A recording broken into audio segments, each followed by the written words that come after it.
గారి వర్ధంతి మరి మహాత్మా జ్యోతిబా ఫులే గారి వర్ధంతి సందర్భంగా బీఆర్ఎస్ భవన్లో వారికి ఘనమైనటువంటి నివాళులు అర్పిస్తూ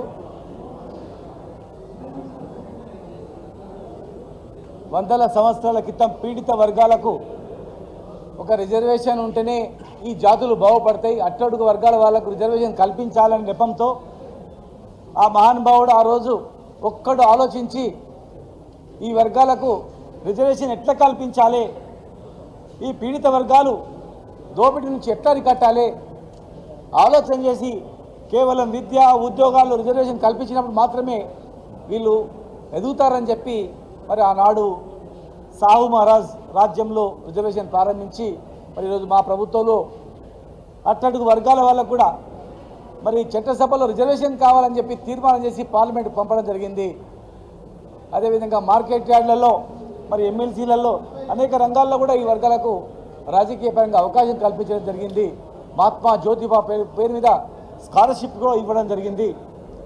మరి వారి ఆలోచన విధానానికి అనుగుణంగా చదువుకోవాలని చెప్పి గురుకులాలు కూడా ఏర్పాటు చేయడం జరిగింది.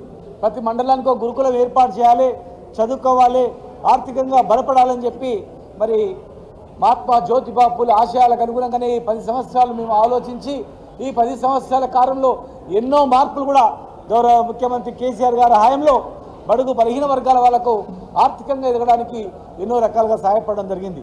ఈరోజు ఇచ్చేటువంటి ఆసరా పెన్షన్లో చూసినా ఇంకా హాస్టల్లో చూసినా మేము పెట్టే ప్రతి పైసా ఖర్చులో మరి అత్యధిక శాతం అత్యధిక జనాభా ఉన్న వాళ్ళకి ఏదో రూపకంగా వర్తింపజేసేయాలని చెప్పి మరి ఆనాడు మహాత్మా జ్యోతిబా ఫులే ఆశయాలకు అనుగుణంగా కేసీఆర్ గారు ఆలోచించి వారి జీవిత చరిత్ర చదివి మరి ఈరోజు అమలు చేయడం జరిగింది.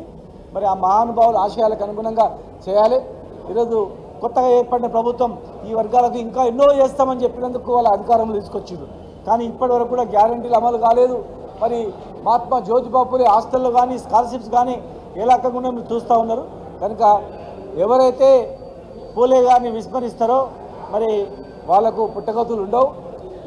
వారిని ఉట్టి దండలేసి జయంతి వర్ధంతి ఉత్సవాలు చేయడం కాదు, వాళ్ళ యొక్క ఆశయాలకు అనుగుణంగా పనిచేసినప్పుడు మాత్రమే వారికి ఘనమైన నివాళులు అర్పించవలసిన వాళ్ళు అవుతాం. భవిష్యత్తులో ఇంకా ఎన్నో కార్యక్రమాలు వారి పేరు చేస్తామని చెప్పని మేము మరొకసారి హృదయపూర్వక ధన్యవాదాలు తెలియజేస్తున్నాం.